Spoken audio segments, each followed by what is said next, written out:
అమ్మా ఇది విను. ఇది నో పార్కింగ్ బోర్డు. అడ్డంకులు లేని ట్రాఫిక్ ప్రవాహం కోసం, ఎమర్జెన్సీ వెహికల్స్ వెళ్ళడం కోసం కొన్ని చోట్ల ఉంటుంది.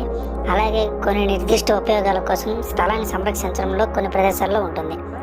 ఇది అండర్ పాసెస్ లేదా బ్రిడ్జెస్ వద్ద గరిష్టంగా అనుమతించదగ్గ వెడల్పు 2 మీటర్లు అని తెలియజేస్తుంది. అంటే భారీ వాహనాలు లోపలికి ప్రవేశించరాదు అని.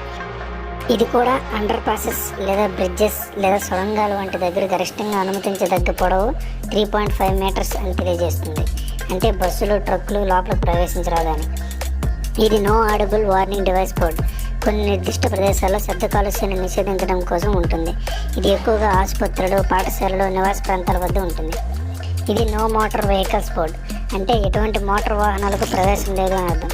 ఇది పాదచారులు ఎక్కువగా ఉండే ప్రదేశాల్లో, పార్క్స్ దగ్గర, నివాస ప్రాంతాల దగ్గర ఉంటుంది. ఈ బోర్డు కీప్ లెఫ్ట్ అని అర్థం.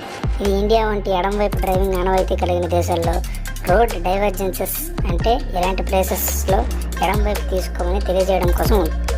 ఈ బోర్డు కీప్ రైట్ అని అంటే పాకిస్తాన్ వంటి దేశాల్లో ఉంటుంది. ఇది no overtaking by goods vehicles అని అర్థం.